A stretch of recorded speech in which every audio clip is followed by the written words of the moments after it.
Recently हमने देखा सेबी ने रिट्स को रिक्लासिफाई किया है एज इक्विटी।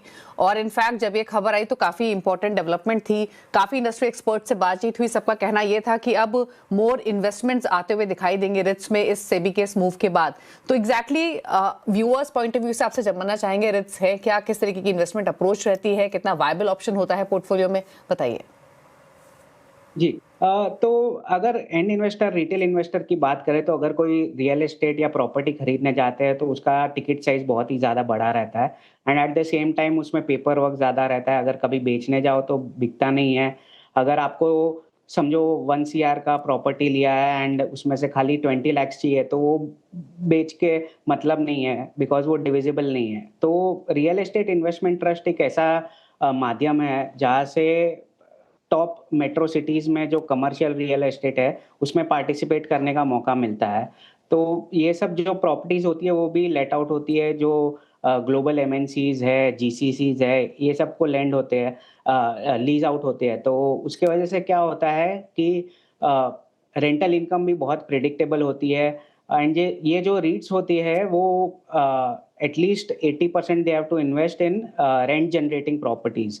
और जो भी इनकम आता है उसमें से 90% कम से कम डिस्ट्रीब्यूट करना होता है एंड इन्वेस्टर्स को।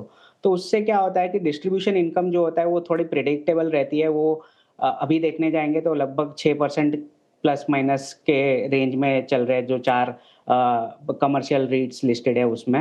एंड जो कैपिटल एप्रिसिएशन मिलता है ये सब प्रॉपर्टी से, वो सब प्राइस एप्रिसिएशन में काउंट होता है। जो एनएवी ग्रोथ आता है over a period of time, उसमें ग्रोथ आता है। तो रीट्स को ऐसे इंस्ट्रूमेंट्स देखें जो फिक्स्ड इनकम एंड इक्विटी के बीच में है, जहाँ पे आपको फिक्स्ड इनकम क्वालिटीज़ भी मिलती है, जहाँ पे डिस्ट्रीब्यूशन इनकम को फिक्स्ड इनकम के पार पे कैलकुलेट कर सकते हैं एंड जो कैपिटल एप्रिसिएशन है, वो इक्विटी के अकॉर्डिंगली आपको रिटर्न्स मिलेंगे। तो लास्ट 4-5 साल में जहाँ पे लिस्टेड हिस्ट्री है, तो काफ़ी रीट्स अभी लिस्टेड है, तो उनका अगर रिटर्न पोर्टफोलियो रिटर्न प्रोफाइल देखेंगे, तो काफ़ी अच्छा रहा है एंड आगे जाके भी काफ़ी सारे रीट्स लिस्ट होंगे इंडिया में। बहुत ही नेसेंट स्टेज पे है अभी। यूएस में 1960s से काफ़ी रीट्स लिस्टेड है। यहाँ पे अभी रेगुलेशंस भी काफ़ी इवॉल्व हुए हैं एंड अभी जैसे आपने बताया कि इक्विटी में रिक्लासिफाई हो गए हैं, तो उससे क्या होगा कि इंडाइसेस में इंक्लूड हो सकते हैं। काफ़ी सारे इक्विटी फंड्स अभी उसमें निवेश कर सकते हैं और अभी उसमें इंटरेस्ट देखने में आएगा आगे जाके।